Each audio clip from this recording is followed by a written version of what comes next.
The glove finds a knot the way a fingertip finds a scar, by tracing it until the memory under the skin stirs. My gloved hand teases a loop loose, and there, stitched into the braid like a bright punctuation, is a colored splice tag. Listen closely now. What does the rope keep? The tag is only a thread in a color, but in that wet hush, it reads like a name. I'm Samnang. If you're alone, find a quiet corner, put your headphones on, and notice the little sounds. A distant gull, a line slapping on a piling. Tonight's story is called Not Ledger. Find somewhere dark if you can. This one wants the kind of listening that leans inward. The harbor where this begins is small, the sort of place where mornings are measured in coffee cups and the scraping of boots on algae. Volunteers patrol the low tides, baskets of stray lines at their feet, cataloguing the regular grief of the sea. Lost buoys, frayed nets, the odd shoe. Rope lives here in practical ways, mooring, towing, tying off a skiff so it won't drift past breakfast. People who work a waterfront learn to read rope the way others read handwriting, the way a maker wraps a whipping, the favored size of splice, the idiosyncratic tuck left by a hand that's done the same stitch 1,000 times. Pay attention to the details. These are not pretty ornaments. They are tools with histories. On a gray morning after a storm, the volunteer loosens a snag and finds the skein. At first, it looks like any other flotsam, salt-stiff, weed-matted, smelling faintly of diesel and shellfish. But there is something odd, a splice pattern that isn't standard, a stitched repair that doesn't match the usual quick knots thrown by recreational anglers. This repair has neat, deliberate sewing along a splice, different fibers patched together like a quilt. The finder thinks, it's just litter, a fisherman's laziness, the storm's clutter. It's nothing, they tell themselves. But the tag, yellow, knotted through a single strand, catches the light like a small, persistent question. Cataloging begins as work and becomes pattern. One skein, then another 3 weeks later, then a pair further along the arc of the coast. The same colored whipping, the same way a splice is finished with a tucked tail, the same tiny repair stitch in a contrasting thread. The volunteer pins swatches to a board, labels them with tide times and GPS approximations, and a map slowly fills with arcs that point back toward a forgotten slip. Each entry looks small on its own. Together, they begin to hum. Are these coincidences? Wind bias and drift mean the sea is a sloppy ledger. Objects move in crooked lines, fibers rot, colors leach. Still, the repetition sticks like a rhythm. 2 blue tags, 3 sewn repairs, each with a small piece of red tape tied on, for reasons no one on the pier can yet name. I started calling people, carefully, not to make claims, but to learn how to read the handwriting. A master rigger I spoke with, decades of splicing in his hands, said that every rigger develops a private signature. The way you bury tails, the slight tilt of a French splice, the flossing you leave on a whipping. He said, in a voice that made me think of old salt and warm rope, that a splice can be a habit as much as a technique. A textile conservator explained something more clinical, how different fibers degrade, how dye migrations leave ghost patterns years after color fades, how a stitched repair can survive where a painted name cannot. The maritime-recovery coordinator I spoke to reminded me gently and firmly that debris is evidence only if handled correctly. Chain of custody, documented context. Avoid moving anything unless it's a life or safety hazard. Photograph from a safe distance. Note your bearing. Call us, she said. Each expert added a layer, practical, technical, ethical. The rope began to sit between craft and proof, between memory and the law. As cataloging continued, someone in the community sent a photo to the volunteer, a cropped snap of a repaired splice, the same red thread visible in the stitch. A family member recognized the repair pattern as something their uncle did when he fixed gear at the slip.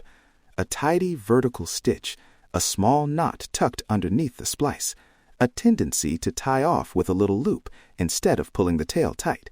They asked for coordinates, and suddenly the volunteers stood at a painful intersection.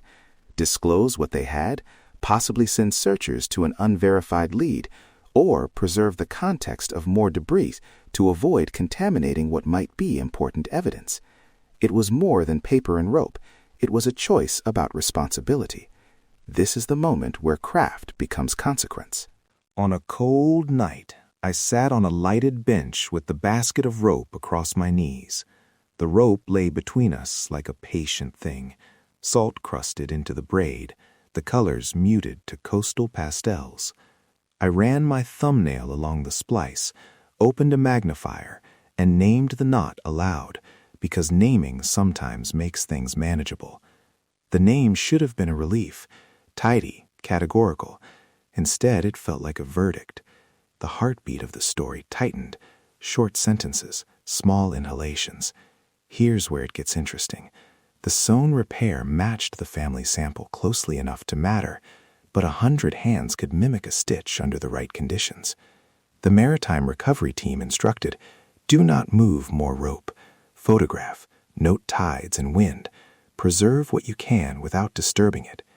The volunteer accepted the instruction and also felt an old human urge. Pull the thread and see what unravels. It's an instinct that can help, and also one that can destroy the very clues you hope to save. Agencies responded with caution. The recovery coordinator explained drift bias.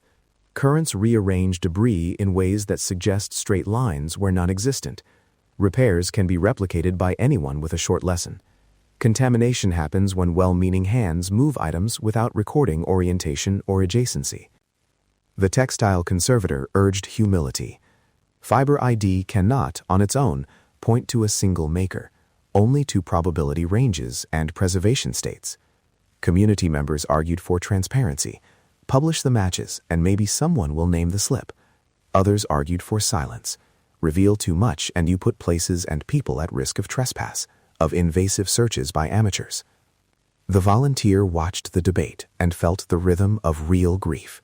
People wanting answers, answers that might not come, and the danger of trying to force a closure the sea will not provide. This is no coincidence. It is messy, and it asks us to be careful. The final close-up is small and exact, a faded repair stitch where the thread has thinned to a whisper. Under magnification, you can see the slight oscillation of the needlework, the tiny uneven loops that could be either a tired hand or a maker's habit. In the lapse yellow, the stitch looks both like a signature and a coincidence. I hold it up and imagine a dozen different endings. The material record is stubbornly ambiguous. Sometimes rope remembers more than we can prove. Sometimes it offers a language we are only beginning to learn. The question lingers. Do you call it a mark of a maker? Or the sea's way of repeating patterns until meaning forms in our minds? Are you still with me? That ambiguity is the last image, the rope that remembers, but does not tell its whole story. If you walked away from this story wanting to help or to look for yourself, please stop and listen to this clearly. Do not touch ropes, buoys, or lines on cliffs or in harbors. Photograph from a safe distance, note tide and wind direction, and call local harbor authorities or the Coast Guard before you move anything.